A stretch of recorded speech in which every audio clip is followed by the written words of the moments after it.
Assalamualaikum warahmatullahi wabarakatuh. Kami dari kelompok 3A akan mempresentasikan hasil kerja LK 1.1 dan LK 1.2. Sebelumnya, perkenalkan nama saya Aurin Sukma Maruti, NIM V07220009.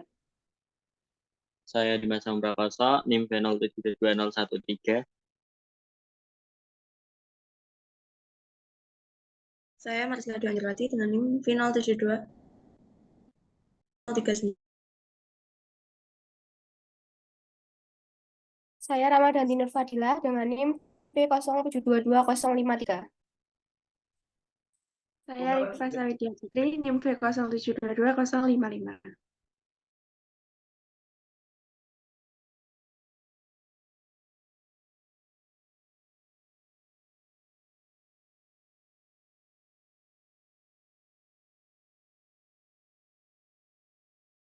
Baik, silakan dimulai.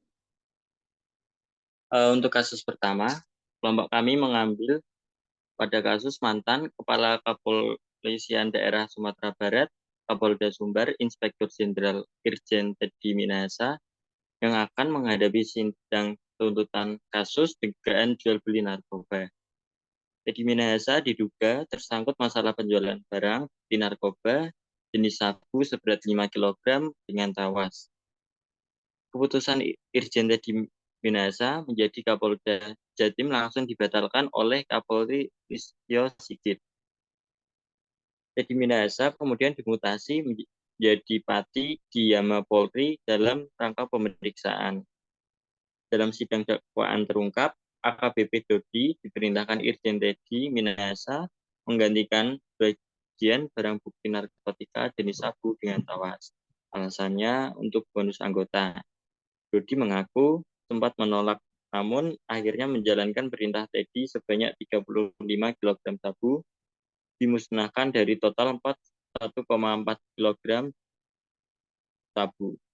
Hasil pengungkapan Polres Bukit Tinggi, adapun 30.000 gram merupakan narkotika jenis sabu, sedangkan 5.000 gramnya merupakan tawas yang sebelumnya telah ditukar oleh Syamsul Ma'arif pada 14 Juni 2022.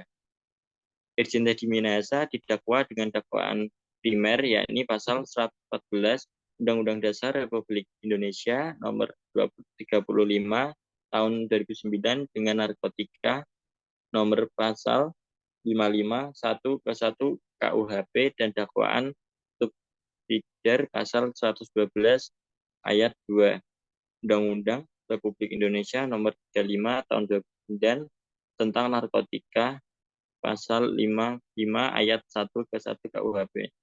Sumber berita yang kami ambil dari Nasional Tempo, Megapolitan, Kompas.com, dan bbc.com. Kemudian pertanyaan analisis dari kelompok kedua.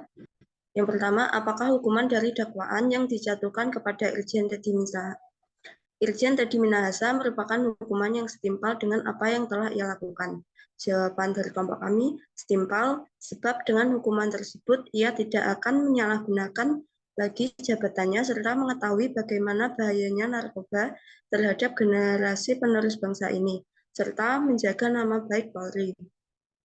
Pertanyaan kedua, bagaimana Irjen Teddy Minahasa dapat mengganti sebagian barang bukti narkotika jenis sabu dengan tawas sehingga barang tersebut dapat ia jual kembali? Kemudian bagaimana nasib dari anak buah Irjen Teddy Minahasa yang membantunya dalam penukaran barang bukti? Apakah ia mendapatkan hukuman yang sama dengan Irjen Teddy Minahasa dan apakah hukuman yang didapatkan tersebut telah setimpal? Jawabannya, Irjen Teddy Minahasa mengganti dengan menyuruh anak buahnya untuk mengganti sebagian jenis narkotika sehingga membuat sulit penyidikan. Nasib anak buahnya juga mendapatkan hukuman pidana namun tidak seberat Irjen Teddy Minahasa yang tentunya berbeda. Untuk kasus kedua yaitu kasus gravitasi Rafael Anum, deskripsinya mantan pejabat Direktur Jenderal Pajak DJP, Menteri Keuangan, Rafael Alun Trisambodo ditetapkan sebagai tersangka kasus dugaan gravitasi oleh Komisi Pemberantasan Korupsi atau KPK Rafael disangka melanggar pasal 1 12B Undang-Undang Nomor 31 Tahun 1999 tentang pemberantasan tindak pidana korupsi sebagaimana diubah dengan Undang-Undang Nomor 20 Tahun 2001 tentang perubahan atas pemberantasan tindak pidana korupsi. Dalam pengungkapan oleh KPK, Rafael Alun Trisambodo menerima gratifikasi senilai 1,3 miliar tersebut diterima Rafael melalui perusahaan konsultan pajak miliknya bernama PT Artamega Eka Dana atau AME. Gratifikasi itu diterima Rafael dari sejumlah perusahaan atau para wajib pajak yang mengalami permasalahan pajak, khususnya terkait kewajiban pelaporan pembukuan perpajakan kepada negara melalui Dirijen. Perusahaannya yang menawarkan jasa konsultasi pajak kepada wajib pajak yang tersandung persoalan pajak. Sumbernya dari kompas.com dan infopublik.id.